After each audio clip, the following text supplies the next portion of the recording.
Okay. I think we're all set. So tonight is our second Chalk Talks, and we have guest Grace Chelemen. Is that the correct pronunciation? Yes, good Yep. job. Yes. Great. Quick question for you. Are you from Woodhaven, Michigan, or Trenton, Michigan? Yes. So Yep. I'm from Woodhaven, Michigan. Awesome. And Yep. you played with Finesse here in Yep. Michigan, I correct? played I played with Finesse for oh gosh, from 16U. Well, I played 16U for 1 year and then I played 18s for three. Okay. Yeah. Yep. Awesome. And so Grace went on from uh, Woodhaven area to in and Finesse to go on to play at Michigan University for her freshman season, and then transferred to play with Marshall University, the Herd. And what's the mascot there? It's The Marco the Thundering Herd. yeah It's a Marco bison. Bison? Yeah. Yeah, Marco. Yeah. Yeah, I would never know. I just, I've watched a lot of, martial athletics, but I just haven't seen the bison on the sideline before. So, hmm He's great. yeah. We love him. And Grace, Marshall University is a Division I college, and we talked about this a little bit last week at the beginning that we're going to have guests on from various different types of schools. And I know that that's new to a lot of families, like Division I, Division II, Division III, NAIA, um, you know, JUCO colleges as well. There's a lot of variation, different size schools, and it just depends on what's the best fit for your kid and school. We like to see all of our players that go on to play in college focus on going someplace academically first and foremost. And, obviously we want them to be able to play sports. And if that works into the equation, that's fantastic. But if anything happens to you, injury related, whatever it might be, at least you're still at the school that you wanted to go to begin with, and you can finish your education. Um, and then, just reading through your bio, Grace, it just talked about, you're a very decorated player, 4-year player. Um, you got the 2023 Warrior Award for fiery love and passion of the sport. And I did talk to Coach Zirkel a Uh, little bit about you, and she spoke very highly of you. And I love Coach Z. She's yeah, awesome. yeah, and she's been on as a guest on our Chalk Talks as well. And Oh, cool. yeah, yeah, back when she was with the University of Ohio, I believe Gotcha. it was, and obviously, we followed her playing with Team USA and Yeah. playing AU ball. So it's been great to, Oh, keep in yeah. touch with her and see how things have changed. She has a lot of knowledge and amazing advice. She's a great coach. All of my former teammates that are still at Marshall now, they love her. And some of the girls I know that play with her in AU love her as a teammate. So I love Coach Z. She's super cool. She's always been super sweet. Yeah. And then, as we talked about last week, any of these guests, they are all volunteers that come on, in which we're very appreciative of Grace sharing her time with us tonight. And this is the 7% that we talk about that, 7% of high school softball players go on to play in college. And so it doesn't matter what size school you go to, that journey is special no matter what. And we want to celebrate that. And all part of the Chalk Talks before I turn it over to Grace. It's really an opportunity for our kids. We try to set up this relationship to connect our young players with both college, former college, professional athletes, like Sierra Romero that comes in annually and does a clinic with us, and we keep in touch with her. And we've had many other guests like Coach Zirkel. Um, but it's a good way for our families to hear about different journeys for different players. They are all, you would think that looking in from the outside that it might be, the same thing over and over again, but really every guest we've had on has had a different journey. How they were discovered, how they were recruited, their career, maybe they started at a small school and jumped up to a larger school. We've had players that were told in high school that they would never amount to anything. They would never be a special player, like Alyssa Denham. And Alyssa went on to achieve great things at the University of Arizona, Team USA, and AU. Just a stellar pitcher. Oh Um, yeah.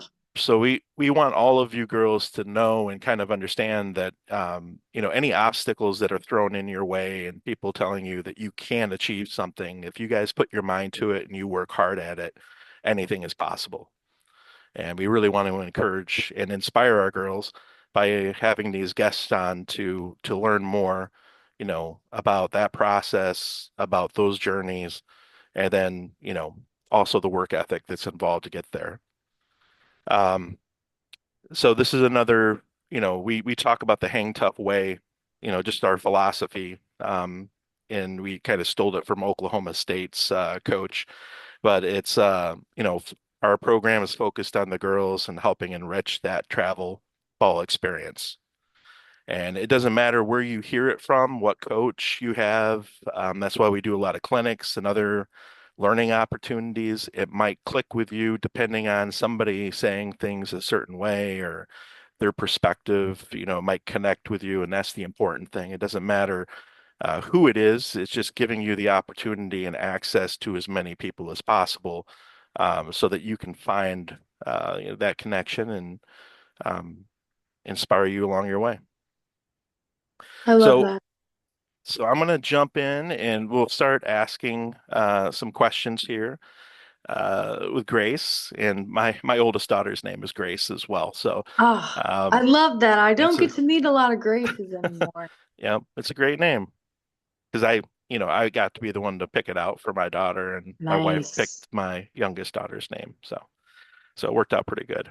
Um, so can you tell us a little bit, Grace, about your the major that you had at the University of Michigan, I mean, at Marshall University, and the years that you kind of played there. I know that you graduated last year, Hmm. so that's something to point out. Which I think you're a very special guest from the aspect that you've gone through, and you were a Michigan girl. You've played at Marshall University. You are now a graduate manager for, So I was a graduate assistant coach at the University of Southern Mississippi. yep, I've been all over. So yep, if I sound a little Southern twangy, that might be why. yeah. And then you also played women's fast pitch, Yep, I pro played in ball. the WPF this past summer. Yeah, which is awesome. So you got kind of the full spectrum with you and getting to hear your thoughts on things. So, and I know our coaches will appreciate that too. Um, so if you can just give us a little bit of background, maybe like your younger days in high school, and then we'll work our way through just kind of talking about travel ball and so on. But we'll start at the basics. So, you All know, right. go ahead. All Little right. intro. So I started travel ball super late for the time that I was in. So I didn't start playing travel ball until I was 12. I didn't know anything about travel ball. I played rec ball, city ball forever. And then I got asked to fill in on this team, and I was like, yeah, for sure. Walked up to the game. Everyone has matching uniforms on, matching bags, matching cleats. They're hitting off of tees into nets. I was like, what is going on? This is insane. And and I had a coach after. So I ended up playing with that team. It was the Michigan Rage. Played Hmm. with them throughout the summer. And then I didn't get a lot of playing time. And my coach basically told me at 12 years old that I wasn't good enough to be a starter on the team. So I told my dad that I wanted to get a hitting coach and a fielding coach, and I wanted to start on the next team that I played for, and I wanted to keep playing travel ball. So that's how I kind of got started with that. And I worked super hard. We worked every single day in our basement. in the garage, in the driveway, all the time, all the time. Finally, I got to play with a 16U team when I was 14. Um, and I remember that we had played a junior college somewhere in Michigan, and I hit a home run off of a junior college pitcher. And that's when I was like, okay, like maybe I can do some stuff here. So went through that. That's how I ended up at Finesse.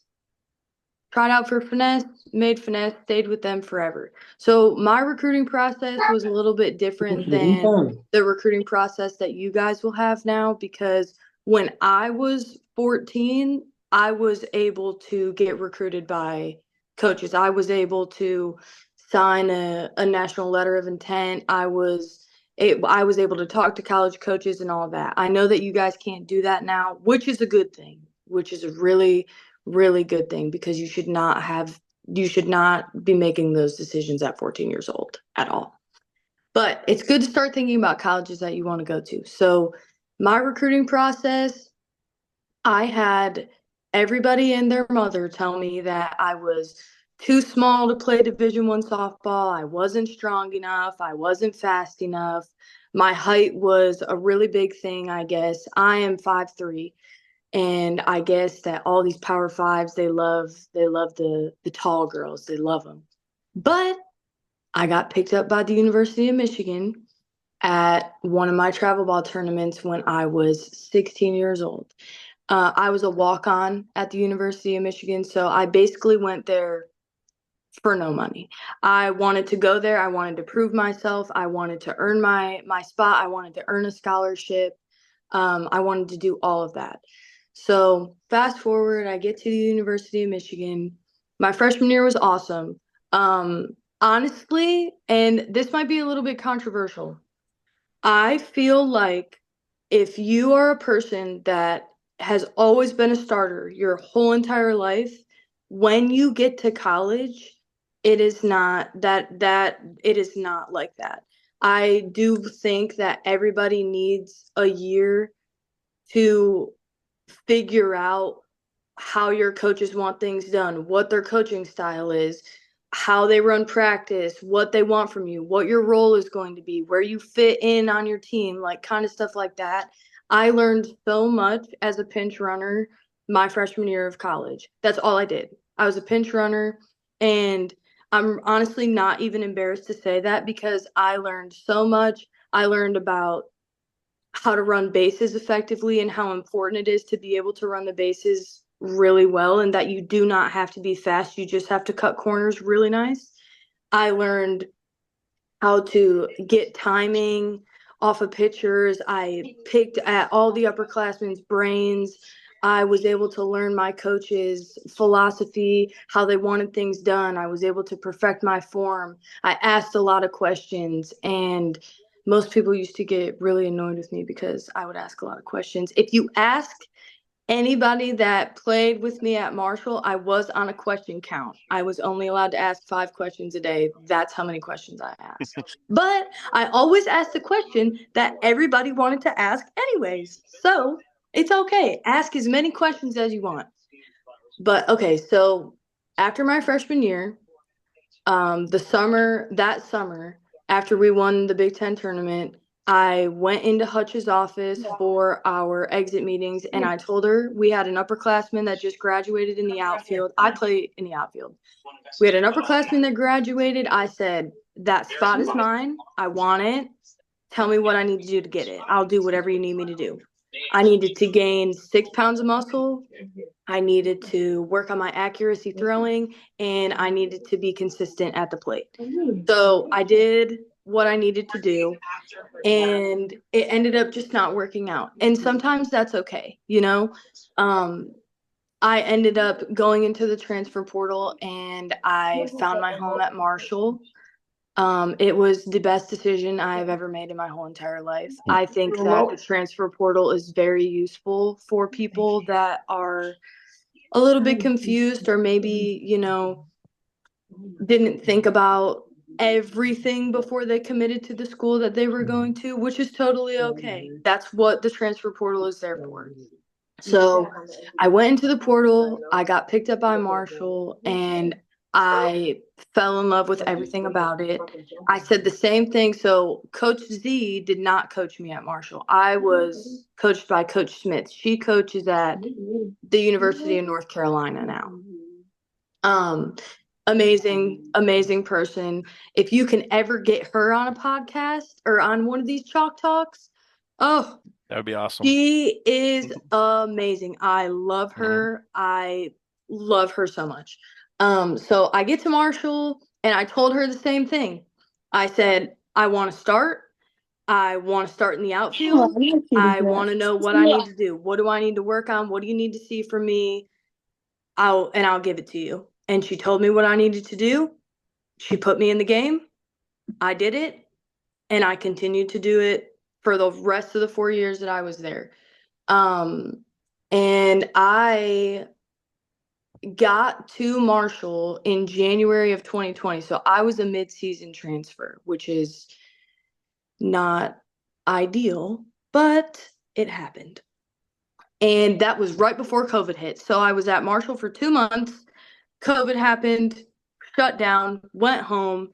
That was a completely different experience playing in college, having to wear masks 24/7 while you're working out, while you're practicing, while you're around your teammates, while you're in your own home, while you're driving your car. Like it was crazy. And then I took my 5th year, and honestly, I didn't think that I had accomplished, me personally, like my personal goals. I didn't really think that I had accomplished much at that point, or at least what I felt like I needed to. And I'm going to give you guys a little advice here, or a little sneak peek. I wrote down every single goal that I wanted to hit, every single personal goal that I wanted to hit. I wrote down on my mirror in an expo marker. And I looked at those every single day. And when I tell you that 5th year, that last year that I played, I had checked off every single one of my goals. It works. I'm telling you. You just got to put your mind to it, believe it, do it, and really, really, really believe in yourself and do it. And you can do anything you want. Anytime anybody has ever told me that I was too small or I wasn't going to make it D1 or anything like that, I use that as fuel for myself because I am in control of what I do with my life and with my softball, my school, my everything. I am the one that's in control of that. So if anybody has ever told you that, you just use that as fuel because there are a million people out there who have been told the exact same thing that have accomplished amazing things. Amazing things. Then after that, I coached in a college summer league, which was really fun. It was my first time coaching ever, and it was a little different because all of the girls were the same age as me, so having them call me Coach Grace was a little odd. But we ended up winning the whole thing, which was cool. I got a ring. It was really fun. And then I went and did my graduate assistant position at the University of Southern Mississippi. Love all my girls there. They're amazing. Which is another D1. So I played in the Sun Belt. They also play in the Sun Belt. Super competitive conference. It's right there. Like if you're a Power Five, Sun Belt is like right under there. We can hang with them, no problem. And then I played in the WPF this past summer with the Coastal Bend Tidal Wave out of Corpus Christi, Texas. And that was a super cool experience. I got to meet a lot of people. I got to play against amazing athletes that I never thought I would ever get to play against ever in my life. Um, so yeah, that's just a little bit about me Hmm. and my journey. But I went to high school at Carlson High School, and I went to high school at Riverview High School, if any of you guys know where that is. Um, and I played varsity as a freshman at Carlson, and then played varsity at Riverview as well. I also highly encourage you guys who are also playing other sports, keep playing other sports. I Mhm. played basketball, I played volleyball, I played ice hockey, I golfed a little bit. Like, explore around, figure out what you like. And it's also really good to be able to take a break from softball. If softball is your number one, it's really good to have other things that you can take your mind off of it and fall back in love with the sport again, because if you keep doing it over and over and over and over and you never get that break, it gets really exhausting, it gets really tiring, you get burnt out super fast. So if you're playing other sports, keep playing other sports. Be careful once you guys start getting older to where you're committed to schools, and like you're a junior in high school or a senior in high school, just be super careful injury wise, like especially if you're on scholarship. Like, you don't want to do anything there. But I highly encourage you guys to play other sports. It is amazing for you, and it helps with softball as well, Yeah. because you get to meet a whole bunch of people and you get a whole new perspective of a completely different sport. Like, for instance, softball, not super physical. Basketball, you guys are right there. You're Mhm. you're super physical in basketball. So it's nice to have little breaks. It's nice to get, a change of scenery, especially on the playing field, for sure. Yep. So keep I playing other sports. totally agree with you. We definitely encourage multi-sport athletes, and I know that Mm-hmm. more and more of the travel organizations, here in Michigan are pushing kids to choose one sport, and Oh, it's not a good thing. So yeah, no. I totally agree, and that's how, both of my daughters have done it too, playing multiple sports. And any college coach you talk to encourages Yes, they multi-sport love it. athletes. They love it. Yep. They love it because it also shows that you're coachable and you're able to listen to anything, really. Like, basketball and softball are two completely different sports, but you listen to your basketball coach and you listen to your softball coach, and you know how to play basketball and you know how to play softball. You're super coachable, and you're just a sponge when it comes to knowledge. And that's really what college coaches look for. Being around them for so long, picking their brains too. Like, Mhm. they love people who ask questions. They love people who don't let their parents carry their softball bags around.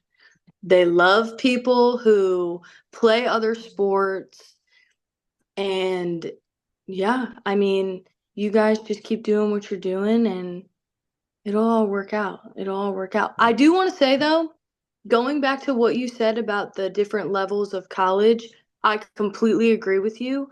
Um, I had met some of my best friends who were my teammates at Marshall. They were transfers, JUCO transfers, and I had never heard anything about junior college. When I was going through the recruiting process, everyone was like, "You have to go D1. You have to go D1. You have to go D1. If you don't go D1, you basically like it is what it is." I do not agree with that at all. If I would have known about junior college or NAIA or anything like that, I probably would have went the JUCO route. I really would have. You get your first 2 years of college paid for free.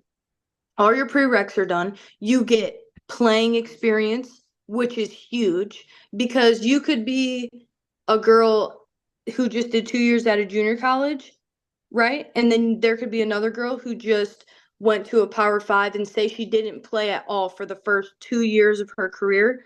That girl that transfers in to Yep. your school, she has way more experience than you do at that point. She has playing experience, she has live at bats, she has in game experience. So don't cut those schools out. And also, I know you guys are a little young, and that's okay. But whenever you do start looking for schools, my biggest thing for you is make sure that it feels like home. And you will know exactly what I'm talking about when you are in that position. If you have any weird feelings or like just like kind of uneasy, or it just doesn't feel like you can see yourself being there for 4 years, that's all right. It's not the place for you. You are going to find the place for you, though, because you also have to think about it. You are going to spend the next 4 years there, or at least that's the goal. Hmm. Yeah. So Yeah. just a Absolutely. little, just A lo- little tips here and there. a lot of our girls have or guests that have been on say that, that it feels like home, when It they does. find the right place. And sometimes it takes a little bit, a couple Hmm. of different visits, but it'll happen. Oh I've got yeah. a I've got a couple questions here for you to get through. And so who inspired you to play softball? Who was your like role model? Sierra Romero. Oh yeah. Hmm. Yep. Oh yes. Yep. Yeah. Yeah, she's a close friend. So yeah, Sierra's a great role model. Hmm. It was, I remember going to my very first Michigan softball game when I was 13, and I saw her play for the first time, and I was like, I want to be just like her. I want to be just like her. Hmm. She's not super big. Yep. She is super humble. She plays with a lot of swag. She looks like she has so much fun. She's intimidating. She's competitive. I've always loved how she played softball. And even when I did get to Michigan, all of the seniors that I had there when I was a freshman, they played with Sierra. So they had some really cool stories to share about her as Hmm. well, which was just super awesome. Yep. Yeah, her and her sister Sophia are going to be on in December Aw, as that's gonna Chalk be so Talks. Yeah. fun. Yeah. Sophia's at Boise State University, and She looks like she's having a lot of fun. yeah. Um, all right. I'm gonna skip this. I'm gonna get to a couple. So we've got some 10U players on and some other young players. What do you say about playing in the outfield? A lot of kids when they're young, it's just like I don't want to play in the outfield, but as you get older, that's where all the action is at. I mean, you got to have good athletes in the outfield. It's really important to be able to track a ball. So what do you say to our, up and coming outfielders? So, for my outfielders, not to sound mean to my infielders, but this is a saying that I've always lived by. And I've played both. I played infield my whole entire life until I got to college, and then I played outfield. Infielders save innings, outfielders save games. We are the last line of defense when it comes to saving a game. Okay. The outfield is so much fun. Okay. We get to make diving plays that end up on ESPN or NCAA top five plays of the week. Like, being in the outfield is so much fun. Now, it does, and I can understand why some people might disagree with me here because when you are young, it is just maybe a little bit boring.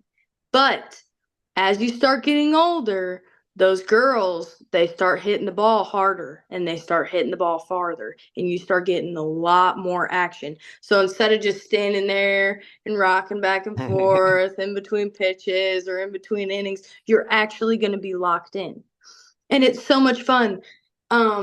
I made it fun out there. I played center field, so I obviously am very loud. Um, and I always was talking to both of my left fielder and my right fielder all the time.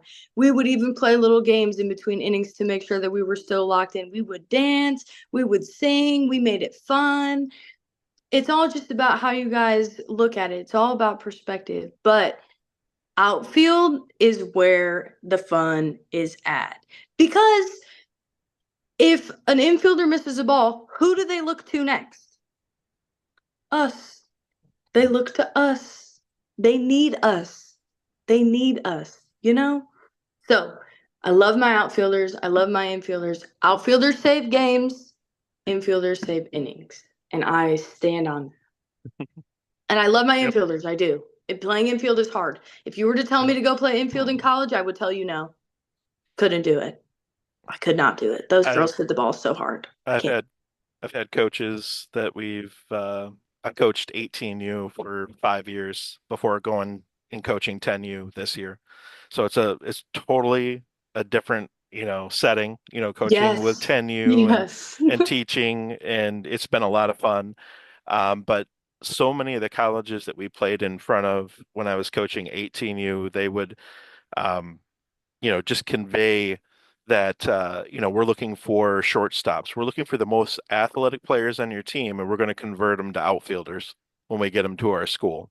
Hmm. and that was pretty typical. They would say we only recruit pitchers, catchers, and shortstops, and Yep. then we convert the shortstops to every other position, and Yep. it's like that's interesting. You can That's understand that. That's exactly what happened to me. I played shortstop all throughout high school and I loved it. I played shortstop and third base. Loved it. As soon as I got recruited by Michigan, they were like, "We want you to come here as an outfielder."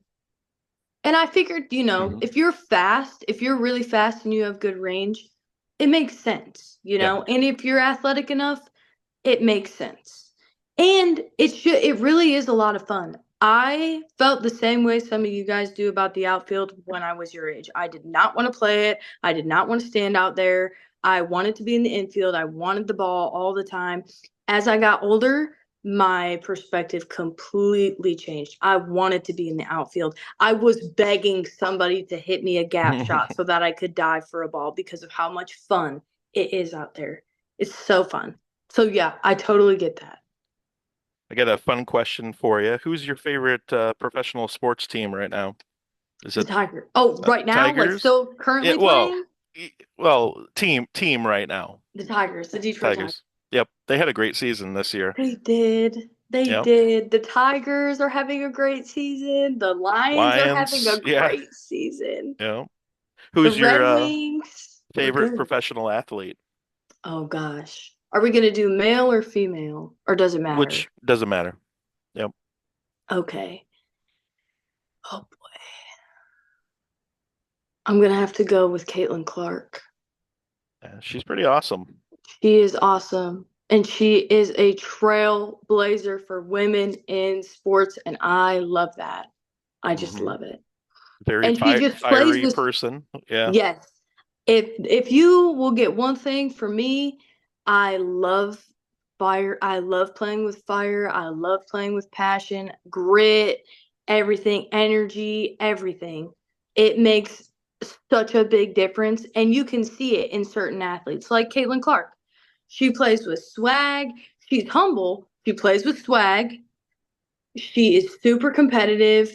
She knows the game of basketball and she'll tell you about how she knows the game of basketball. And the Hmm. same goes with any other great athlete. You look at all of the great athletes and you take traits of them that are the same, they all have the same want and drive to want to be great. And I love that. I just love people like that. It's so much more exciting. It's so much more fun to watch people like that and to play like that. And it gives you so much more confidence as an athlete and as a person. Just like even outside of your sport, it'll give you so much more confidence. How about your what's your favorite walk-up song? Oh boy. Got to Oh, ask the important questions here. oh gosh. So I did Welcome to Detroit my senior year, and that was a fan favorite, and it was really cool. I think that that might be my favorite walk-up song. And because I was in West Virginia and I was the first person from Michigan to ever play at Marshall, Really? Wow. yes, I had to. I had to do it. I had to let them know. They don't even know. Did you have any game day routines or superstitions? Oh yeah. Mine are crazy. So, I ate the same thing before every single game. I woke up at the same time. I I had the same like hair routine, everything. I ate the same thing. I always put my left sock on. I always put everything left on before my right. So I'll put my left sock on, then I'll put my right sock on. I'll put Yeah. my left leg in my pants, then I'll put my right leg in my pants. Like it was insane. The person who would braid my hair, if I played good that day, they would keep braiding my hair. If I didn't play good that day, we're switching it up. We need a new hairstyle. We need a new hair braider. We need everything new. Yep, you're So, fired.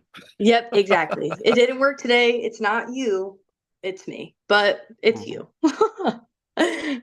But yeah, I had some crazy little superstitions. Oh, I would listen to the same song in the car before games every single day. Every single day. Yeah. Okay. Awesome. Hmm. Yep, everybody's got their thing. Hmm.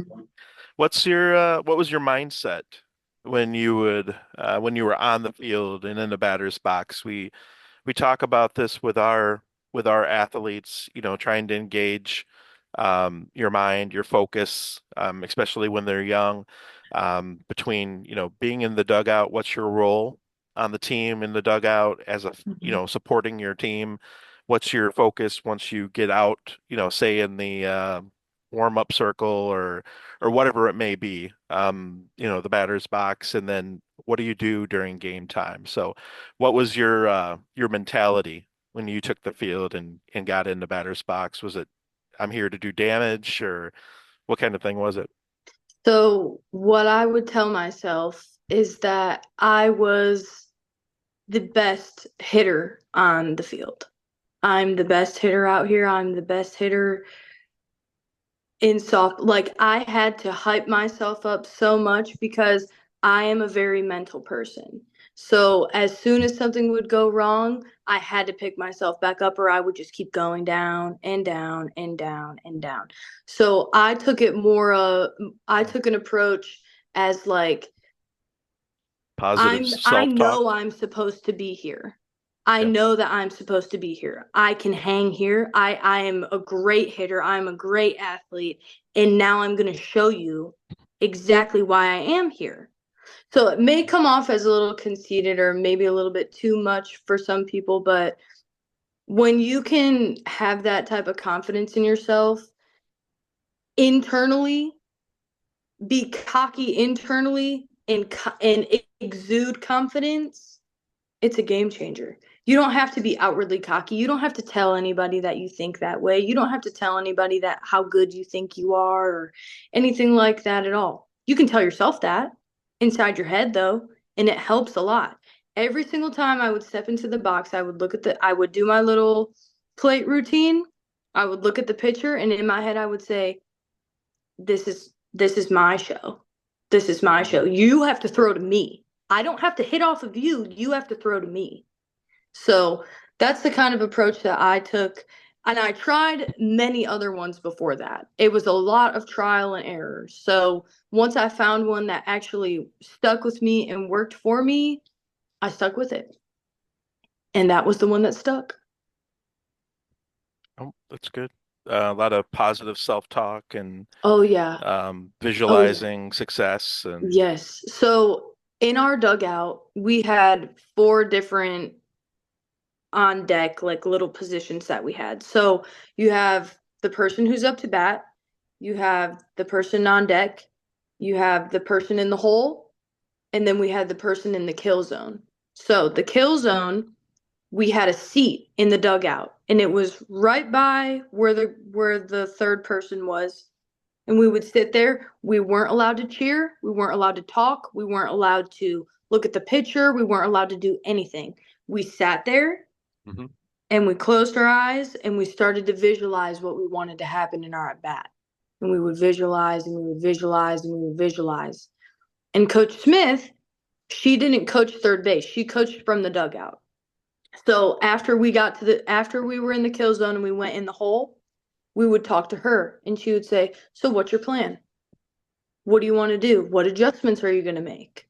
If it was like your second or third at bat, what adjustments are you going to make? What do you see yourself doing in this at bat?"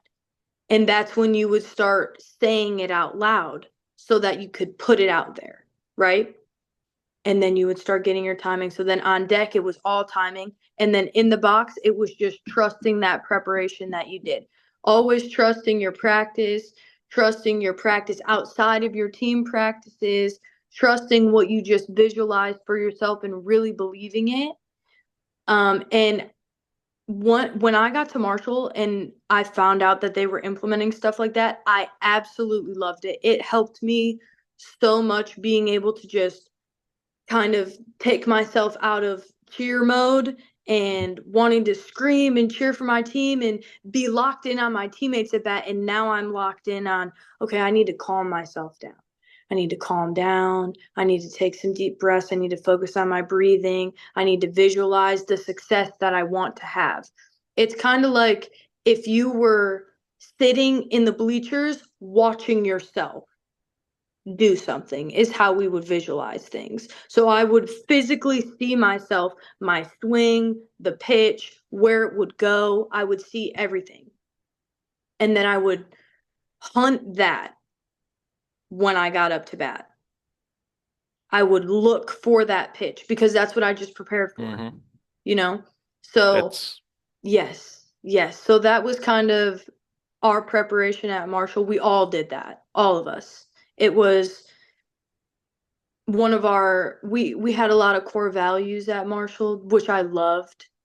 Um, and that was something that Coach Smith was, you are not wavering from this. This is how we do things here, and it's going to help you. So you need to buy into it. Once you buy into it, you'll see the success that you can have. trusting the So, process. Yep. yes, we were always about trusting the process, always about taking care of all of the small details. If you can take care of the small things, the Hmm. big things won't seem that big anymore. If you can, Yep. if your coach says that you have to line your gloves up on the line before you stretch, you better line your gloves up on the line before you stretch. Because if you can't do that, how can I trust you to catch a ball in the game? How can I trust you to know how many outs there are in a game? Yep. How can I trust you to know our offensive signs when I'm giving you a bunt sign if you can't even put your glove on the line when I ask you to do that? Yep. Like taking care of those small things and being super detail oriented transfers. It transfers over into the big things. It makes them a lot easier to handle. That's what we preach to our girls. I know my 10U team's heard me say that multiple times. Just focus on the details. The details matter. It Yes. adds up to big things. And You will um, do everything that Coach Scott is telling you, you will do those things in college. yep. I'm telling you that right now. You will. You think you're going to get away from little one-handed T drills and lining your glove up on the Yep. line and Glove hitting in a work. stretch line and Yep. everyday glove work? Yep. You're going to do that every single day in college. It doesn't go away. It's super important. Yep. And that's why we do it in college because of how important it is. If it wasn't that important, we wouldn't do it. But it is. It's super important. And it's why we send all of our coaches to NFCA training. Oh, We go to so coaches nice. clinics, and it's all reinforced. We're looking at what the college level is doing and what they're telling us are the things that they're looking for, and we're trying to translate it. Maybe it's knocked down a few levels from the college Hmm. level, but we're trying to implement it here now to get Yeah, them prepared for that transition that's down the line. awesome. You should be doing that. It will Yep. be such an easier transition for them in the long run if they know these things now because going through it when I was your guys' age, everybody was a little bit confused. And I mean, everyone's still learning every single day the game grows, right? But we didn't focus as much on those little details as much as everybody does now. And I love that for you guys because I wish that there was more people that would have told me about what to expect when I got older, what to expect when I got to college. I wish I could have talked to a professional softball player or a college softball player when I was your guys' age and pick their brains about what I need to do and what I need to work on and what do you guys do at practice and all of those things because it would have helped me a lot more to transition from travel ball to high school ball, then from high school ball to college. So it's awesome that you guys get these experiences. I think that it's so cool. If a professional soft, even though I just played pro, if one of my teammates or one of the girls I played against wanted to call me and give me some advice, I would freak out. I would freak out. I think it would be so cool. Yep. I've got one more question for you, and then we're going to turn it over to the group to ask questions because I think this is something that maybe they can also tag on to.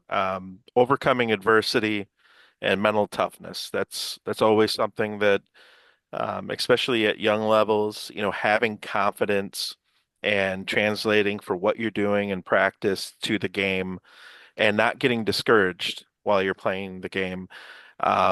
If you could just give us a quick, your thoughts on confidence and your approach to handling failure. Give us a quick response on that, and then I'll turn it over to the girls. I gotcha. So I'm going to start off by saying we play a sport of failure. We play a sport where if you fail 3 out of the 10 times, you're considered Hall of Fame.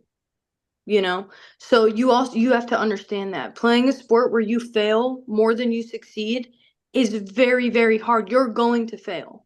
You need to embrace that. Embrace the failure. That's how you learn. It's not that you did something bad, and it's not even about, oh dang, like I made an error, now I'm mad.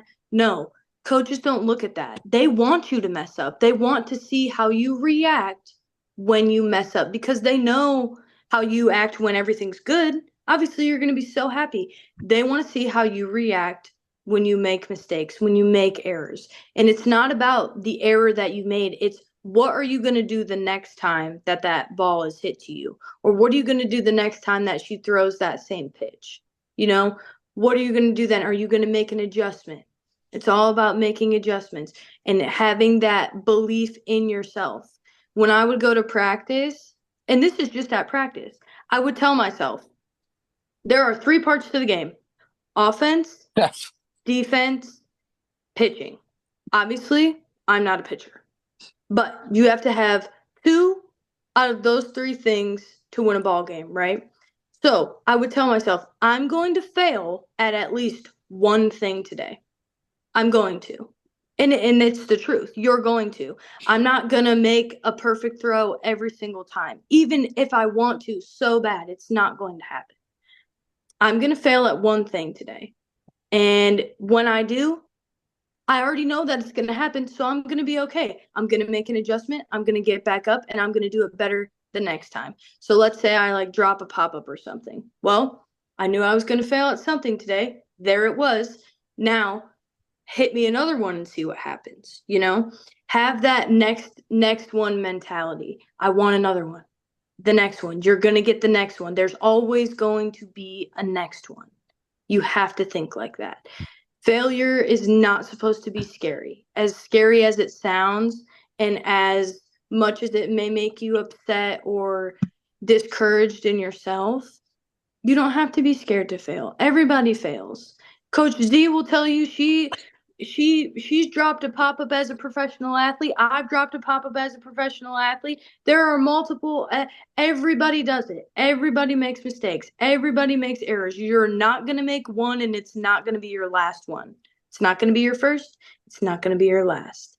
You just got to figure out how to embrace that, and it's okay. That's how we learn. If we never failed, how would we know how to do anything at all?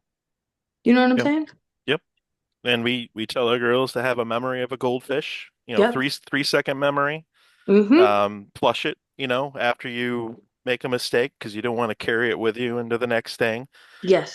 Be where We your feet are. Yeah, Be where your your feet feet are. are. If you have a bad at bat and you have to go back out on defense, don't be thinking about that at bat. You got to be where your feet are. They need you on defense. If you made an error out on the field and now it's your turn to go up to bat, don't think about the error that you just made, because we need your bat in the lineup now. Be where your feet are all the time. That goes for sports, that goes for school, that goes for everything. And we encourage also in practice that you make a mistake in a drill or whatnot, you say next one. I want the next Mm-hmm. one, and do it again. We're Yep. not gonna don't rotate back in line. Take another Yeah. one, and we're gonna keep going through it until you get through it. Just you gotta forget and move on. So that's Yeah. very good advice. I'm going to open it up for questions now, and we've got, maybe we can run over a little bit.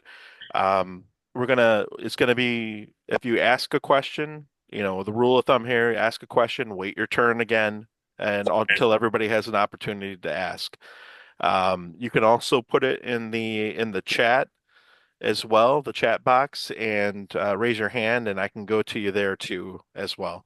Right now, we've got Stevie has her hand raised. So, Stevie, if you want to go ahead and go first, just go ahead and unmute. What was your favorite drill? My favorite drill. Yeah. I liked the star drill that you would do on the infield when the catcher would throw to the second base and second base would throw third and third would throw to first and first would throw back to home and you would have to race. So we would have a base runner and they would be running around the bases, and if she made it home before we finished our star drill, she won. So we would always do like a defense versus offense, and I thought that was super fun. Oh, that's cool. It was a lot of fun. Yeah. Thank you. Thank you. You're Yeah, welcome. yeah, thank you, Stevie. Stevie's one of our 10U players. Okay, Chrislyn Cooper. How did you balance going to college and playing softball at the same time? Was there like a trick to it that you found, or was it just kind of learning just how to balance it? So that's a really good question. I leaned on my upperclassmen teammates a lot because they had been through it already. So they would give me some advice on how to, manage school, social life, sports, all of that. You get a lot more help than you think that you do. You have time. You have time for everything that you want to do. It's tough, but you have the time. Just being able to manage your time and making sure that you prioritize what you need to prioritize, you'll be good. So if you have homework due at 11:59 on Friday, you can't be hanging out with your friends in your dorm room after practice, doing that kind of stuff. You got to get your homework done. You just got to make sure that your priorities are straight.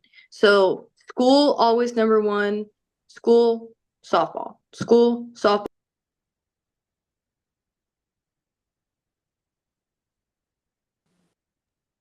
Thank you. I think you're muted, Grace. Oh, sorry. about You're that. welcome. Next is Regan Reed.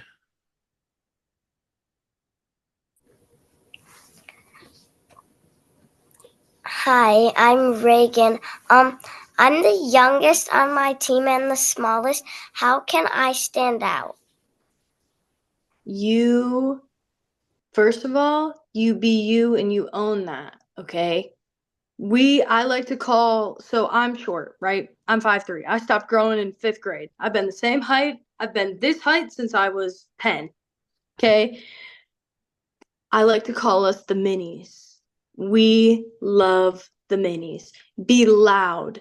If you can't make up for it in height, you can make up for it in your voice. Be loud. Be the loudest one on the field at all times. If you're screaming, what position do you play? I play outfield and second.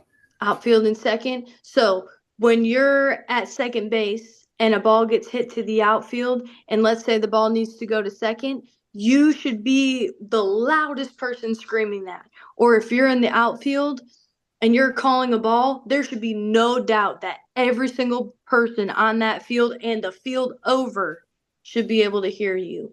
Always be the loudest person on the field. Ask a lot of questions, but one mini to another mini, you just be loud. Be loud and be proud. Thank you. You're welcome. Kennedy. Hello, thank you for answering some questions. Being small, what was your dream position to play? So I wanted to play infield my whole life. I really did. If you want me to be honest with you, I did. I wanted to be a shortstop. I wanted to be a really, really good shortstop, and I loved playing it in high school. But I will say, I don't think I would be the person or the player I am today if I never would have gotten to play the outfield. I did not know how much I loved it. I love it so much. Right, if you were to ask me right now, I would not go back to the infield. I love the outfield with everything in me. But at the time, like when I was 12, 13, 10, 11, 12, 13, I wanted to be the best infielder ever. But being the best center fielder ever, whole new ball game. whole new ball game. So much fun. What? Yeah, another question. I got another question, if that's okay. Mm? Okay. Um, what was your favorite food between games? Oh, this is a good one. It's got to be healthy. Oh, Good oh. example here. Okay, okay. This isn't a lie. This isn't a lie. Okay. So we had a snack bin that we kept in the dugout for in Oh, between games, which I Mhm. loved. And we would keep these veggie straws, like all the different assortments of the veggie straws. So, like the Mhm. cheddar ones, the ranch ones, and the regular ones. The ranch veggie straws are the best. Those yeah. goldfish or Slim Jims. I loved a good Slim Jim. Mm-hmm. Yeah. Mm-hmm. Um, Okay. a third question. Did you find um did you find your coaches putting you in a certain position because of your size? When I was in college, or just whenever? Just Think, whenever. yeah. Yeah, for sure. Um, so another thing, I am naturally right-handed, and my coaches wanted to switch me around to left-handed to be a slapper. I slapped for not even a whole year, and I am a power hitting lefty now. So they tried to put me in positions that they thought would be best for my size, but I just I wanted to play what I wanted to play. And if that meant that I had to show up next to the 5'8" girl that I was competing with, I was going to show up next to the 5'8" girl that I was competing with. If that meant I needed to be faster than her, oh, I was going to be way faster than her. If that meant that I had to throw farther than her, I was throwing my whole body into that ball. If that meant I needed to hit gap to gap, even though she could hit home run, home run, home run, I'm getting on base every single time. Make people have to make a difficult decision about you. That's the best advice that I can give you. It's great. Yeah. Good questions. Thank Uh, you. You're yeah. welcome. Vanessa,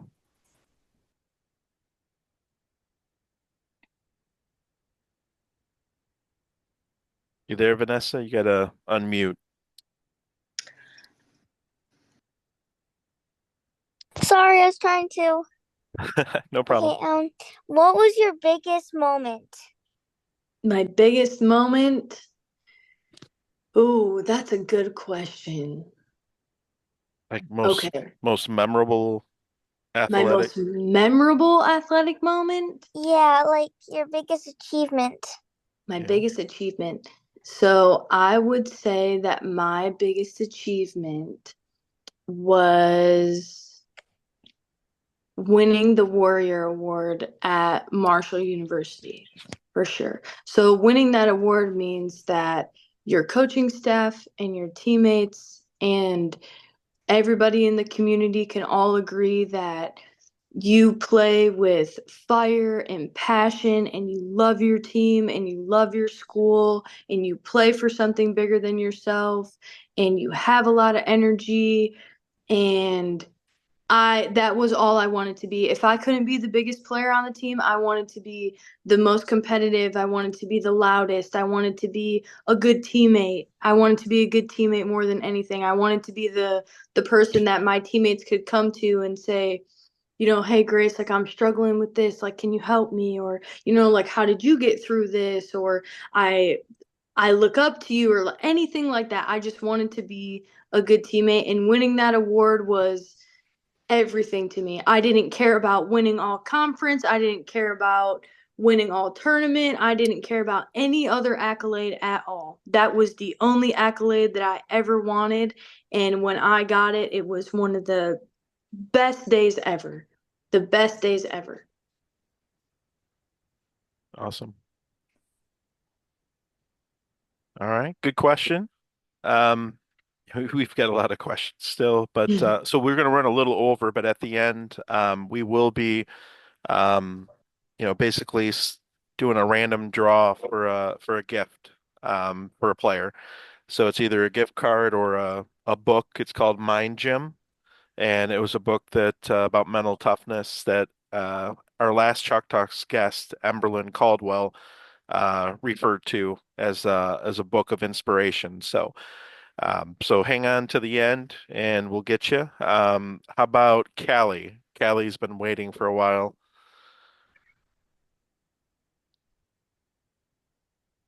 Um, ha, who did you meet that was like, you said you met somebody that was like famous. Who did you meet like in softball? In softball, so I met Sierra Romero, which was really big for me because she was always my biggest role model. When I met her for the first time, I'm pretty sure I cried. That's how much she was a role model to me. Um, I have met Tiffany Deering. I don't know if you guys know who that is. She played softball at Michigan. She was really good pitcher, awesome person. And I got the chance to play against, oh my gosh, why am I blanking on her name right now? Oh man.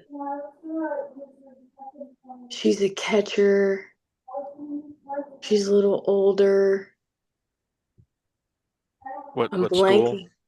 I don't even remember what school she played for. It might have Yep. been Arizona. It was either Arizona or LSU. Okay. Yeah, I don't.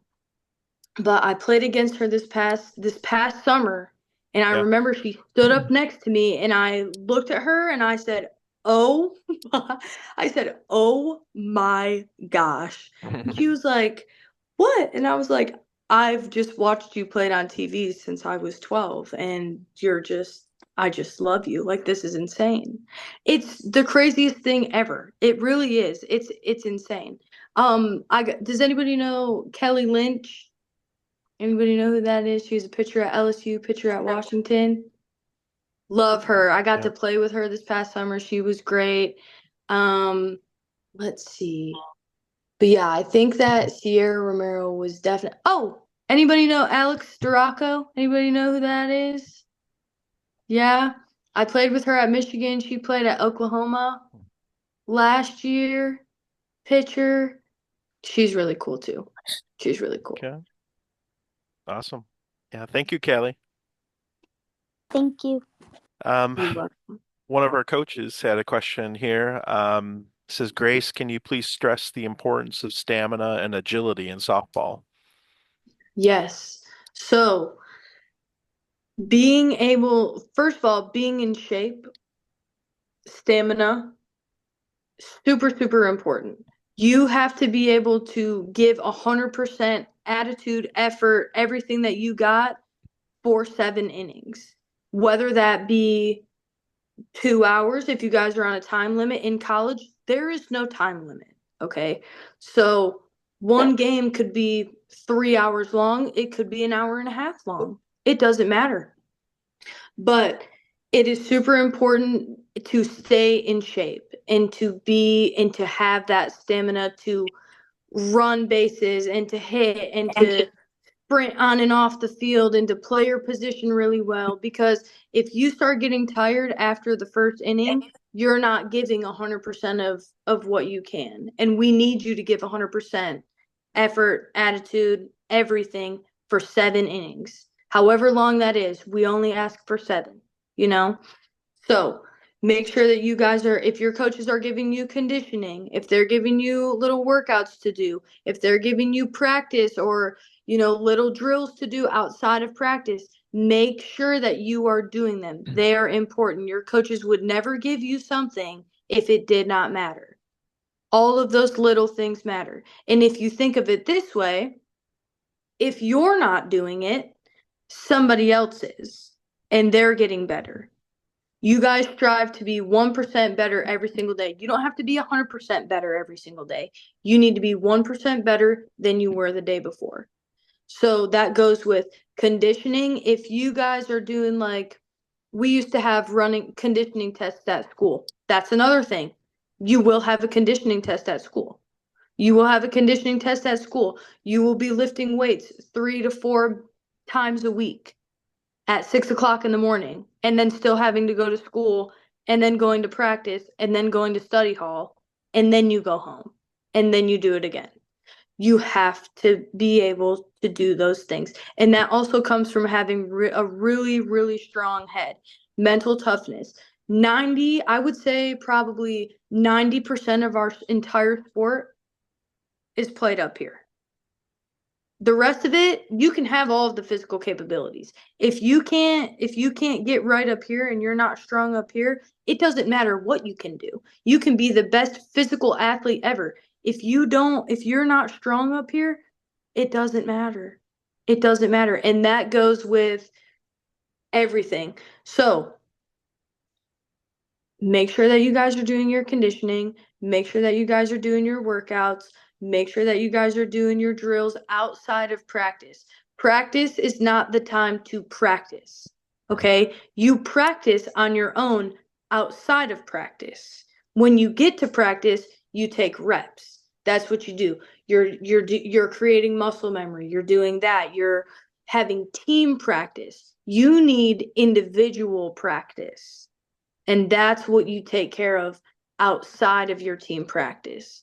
And that will help you build that stamina. That will help you be prepared to have 4, 5 at bats in a game. That will help you be able to hit. What are you going to do if you hit back-to-back triples? It's tiring. It's tiring to run those bases. But if you keep running and you stay in shape and you can do it, you're going to be flying. You want to be fast. You want to be athletic. You want to be agile. You want to be ready to play at all times through 7 innings. It's super, super important. And it doesn't stop when you get to college. 100% agree. 100%. Well, that's very good. Good question and good response. McKenna, you're up next.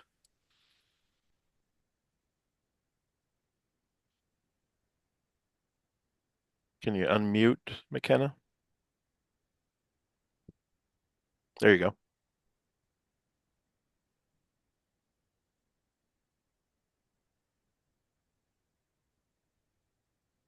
You have a question?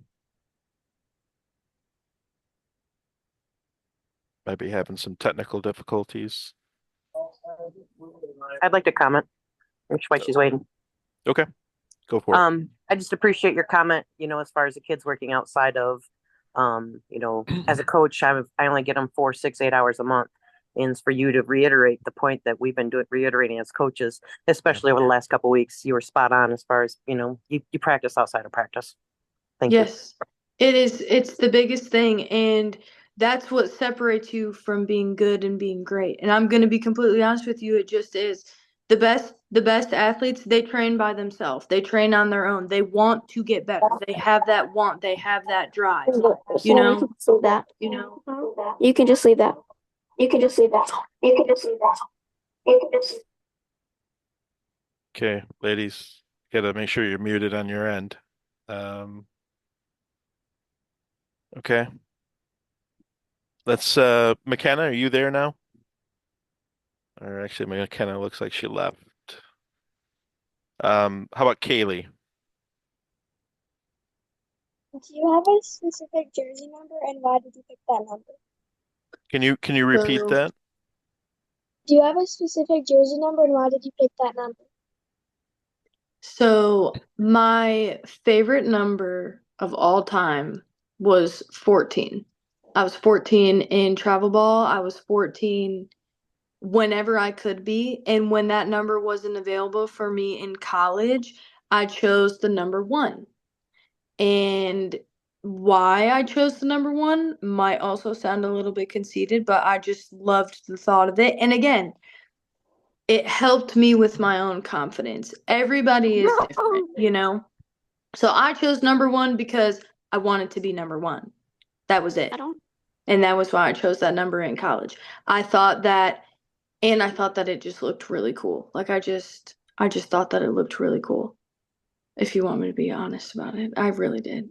All of the little single digit numbers I love. 1, 2, 4, 6 is a Yep. really cool number. All of them. Okay. Awesome. Yeah. Thank you. Reagan? Let's see.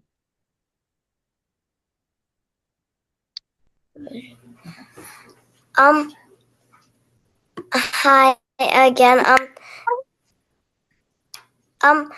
So I have a good luck charm, and I was wondering if you had a good luck charm.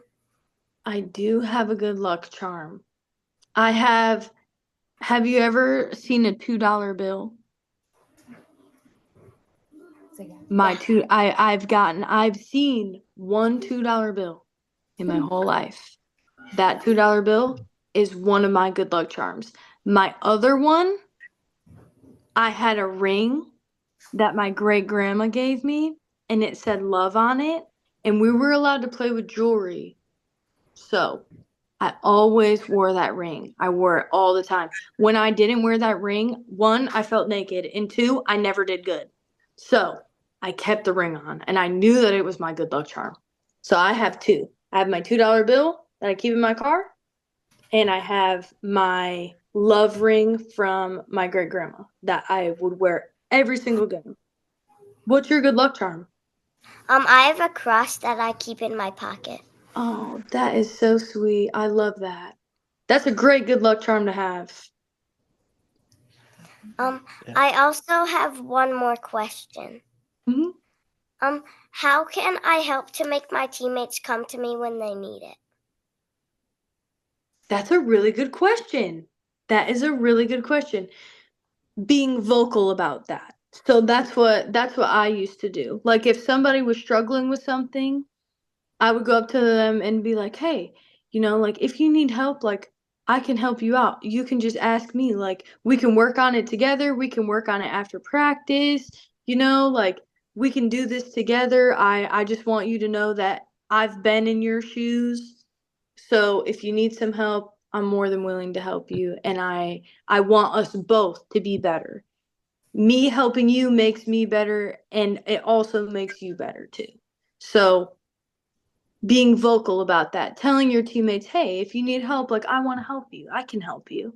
Or like ask me if you need help, or like if you need to talk about anything, like I'm here to listen. I'd love to listen. Just being super vocal about that, letting your teammates know that you want to help them and then helping them. Does that make sense? Mm-hmm. Okay. Yeah. Um, Thank you. You're welcome. yeah. Good question. Gianna? My questions are, what was your biggest weakness and how did you improve on it? That is a really good question. So, my biggest weakness was right in between my ears. It was my own self. I would put up mental blocks for myself all the time, and it came from negative self talk.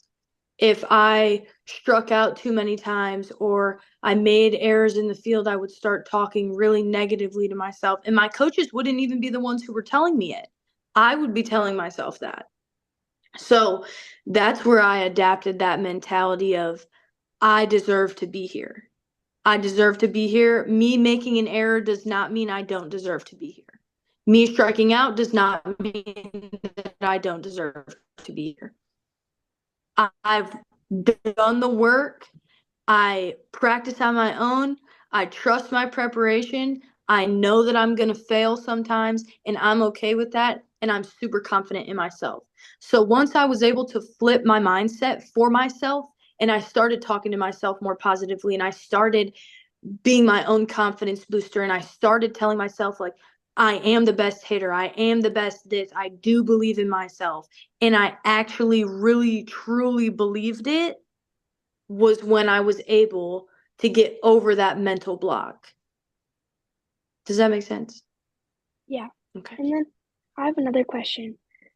What do you think are the best and biggest qualities a softball player can have?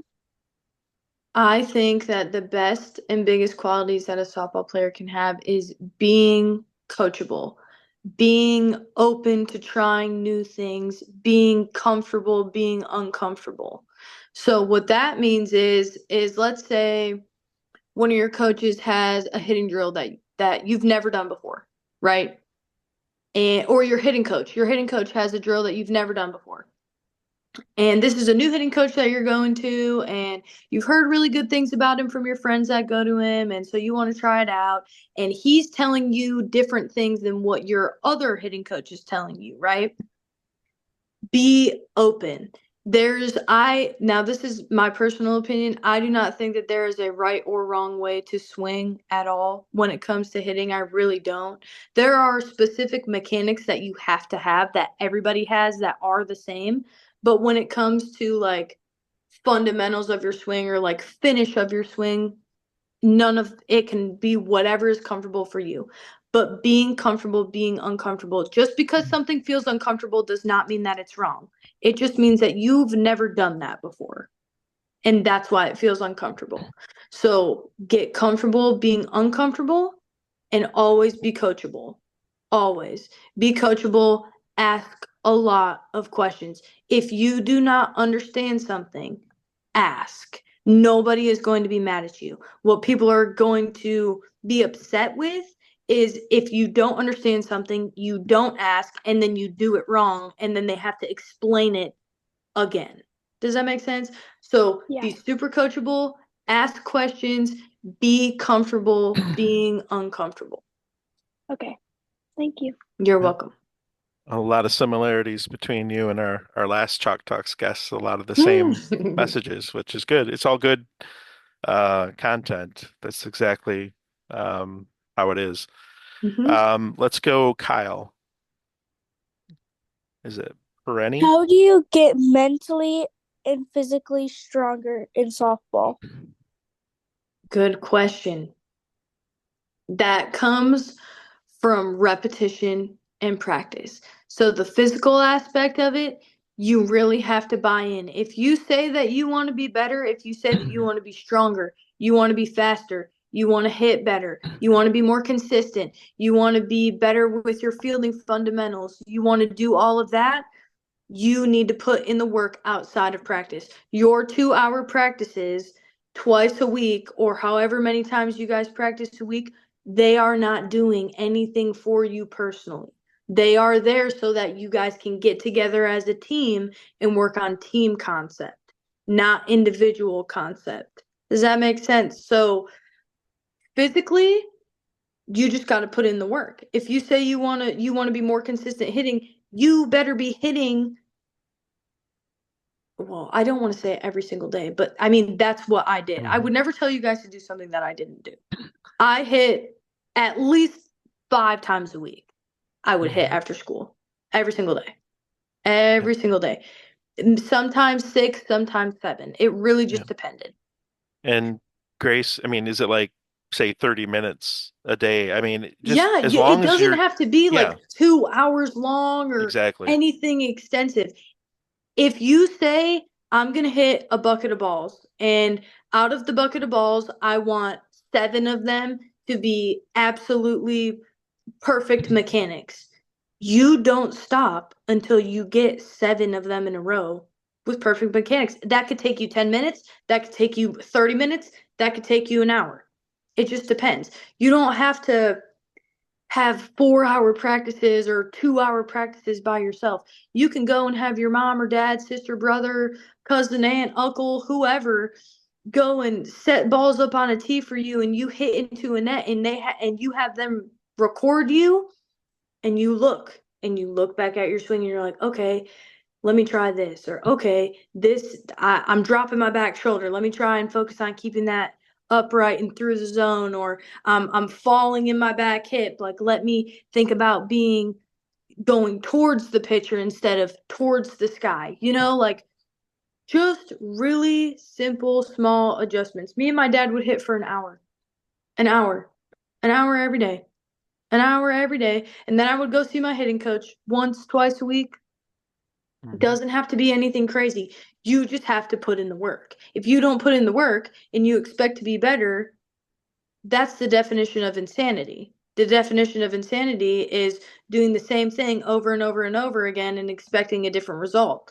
So if you don't practice outside of practice and you're trying to get better, it's never going to work because you're not doing anything to get better besides your 2-hour team practice that you have, you know? That's where priorities come into place. If you want to make this a priority and you want to be good at it, there are going to be things that you're not always going to have time for, if that makes sense. So being able to put in the work, and that goes for the mental aspect too. Feeding yourself with positive self-talk instead of negative self-talk. If you're in the box and you're like, don't swing at that, that's negative. That's a negative self-talk. You can switch that and be like, I want my pitch. I'm looking for my pitch, my pitch, my pitch, my pitch. Not that swing sucked or that swing stinked or stunk or whatever. You need to feed yourself with positive self-talk. Take it from somebody who has been there, been at the lowest of lows when it can come to mental. I told my coach to take me out of the game in college, take me out of the game because I could not get right in my head. I've never done that in my whole entire life, ever in my life. So I'm telling you, it is very, very important to talk positively to yourself. You are your own worst critic, not your mom, not your dad, not your coach, not anybody. You will be your worst critic. Be your biggest supporter too. Feed yourself with confidence all the time. All the time. That's how you get stronger mentally and physically. Thank you. You're welcome. Stevie?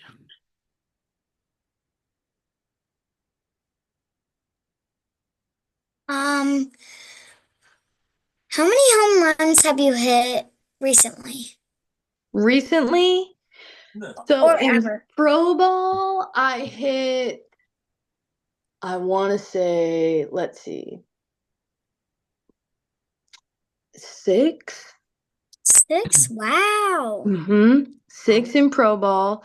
And then I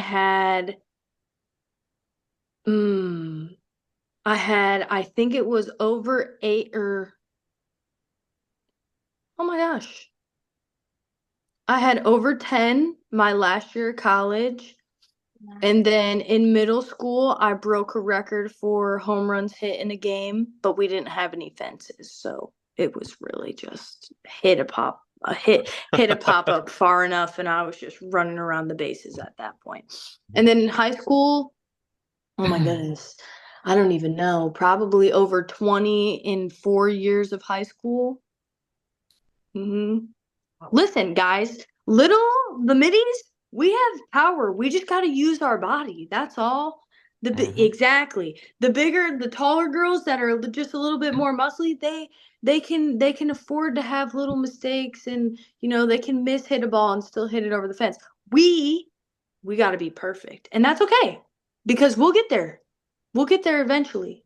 We'll get there eventually. We can still hit home runs, but I pride myself on being a gap to gap hitter. I pride myself on my doubles and getting on base. That on base percentage, you want that number high, whether that be walks, hit by pitches, singles, doubles, triples, home runs. It doesn't matter. You want to be on base all the time. Thank you, but I also have another question. How old were you when you hit your first home run? That is a good question. When I hit my first home run, I was 13. And how did you react? I wanted to cry. I was so excited because I never thought I would hit one. I never thought I would hit one. I thought I was too small.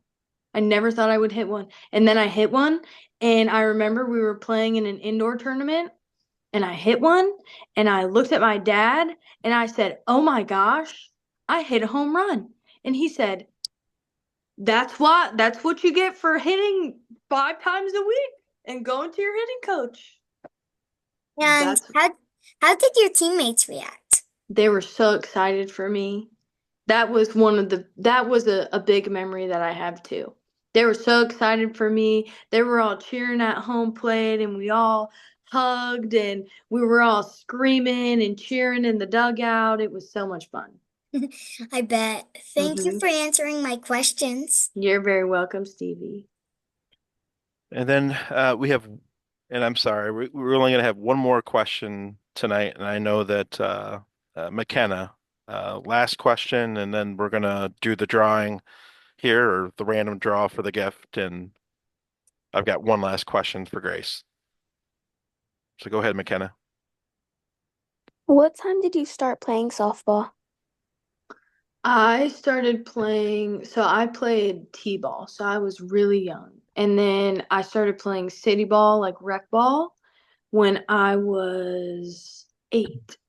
And I played from 8 to 12. And then I started travel ball. And what was your biggest fear? My biggest fear? Oh, that's a tough one.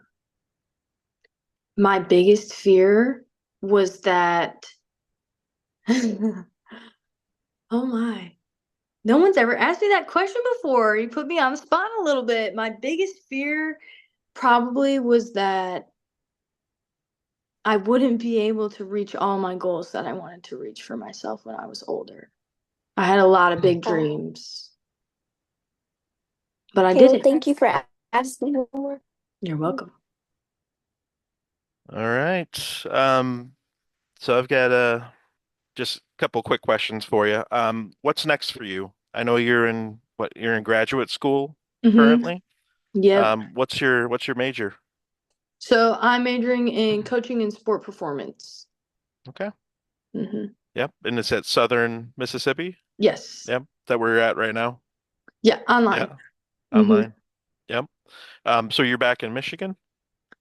So we moved. I'm in Pennsylvania now. No. Okay. Mm-hmm. I was gonna say invite you to come to our Sierra Romero clinic Oh, on when is it? January 25th. I bet you I could make a trip. Yep. Yep. I bet you I Um, could. let's let's We'll let's we'll coordinate. talk about it. Yeah, we'll talk Yeah. about it. Yeah, that'd be great. And then life after softball, what are you planning on doing? Do you want to go into coaching or what do you want to do with your degree? Yes, so I love softball so much. My coach at Marshall was really the person that helped me fall back in love with softball again after my freshman and beginning sophomore year of college. Um, she made me want to coach. She is the best coach I've ever had, and I want to be that person for other people. I Yeah. want to help people fall in love with the game again. So, life after softball is still softball, just on the other side of the lines. Yep. No, that's cool. I can understand that. It's Hmm. it's a special thing to coach people and help them, succeed and It trying to really is. inspire. So, um, all right. Well, we will stay in touch. The last question I have for you is, what do you think about our Chalk Talks? I love them. I love how interactive you guys are. I love that you guys ask a lot of questions. I've done some chalk talks like this with some other teams in the past, and I know that sometimes you guys can be shy and not know what kind of questions to ask, but you guys have been super awesome. You've asked some really good, some really tough questions, which I love. If you guys ever need anything or any, confidence boosters before we go into games or anything like that, or you just need to talk about softball or life in general, I'm always here. You can always talk to me. Um, and hopefully I'll be around Michigan more. So if you guys ever need anything, you let me know. But these chalk talks are awesome. They are very, very, very valuable for you guys. And I don't think you're going to realize that just yet. I think that when you get a little bit older, you're going to look back and be like, oh my gosh, I got to talk to so many people and I feel so prepared about going to college. Like, this is insane. And the best thing about it is, I'll remember every single one of you. So, Hmm. when you guys get older and you're playing in high school or you committed to your college and we still stay in contact, if we do, I'll be cheering for you. Oh, you might be a college coach out there Exactly. recruiting. What if I'm recruiting you guys? Never know. What if I'm recruiting you guys? Yep. Yep, we call this recruiting education because they get an Yes. opportunity to talk and learn. Um, all right. I guess that's it for questions. And the giveaway tonight, it was um, we just did a random number and then we go through the participation list and it's Crystal Barkley. So Crystal, can you unmute? Hello? Hello, Crystal? Yeah. Yep. We've got either a Horrocks $25 gift card or we have Mind Gym. It looks like the computer's not going to work with me here, but Mind Gym, it's a book and it's an athlete's guide to inner excellence. Which one would you like? We'll do the book. Okay.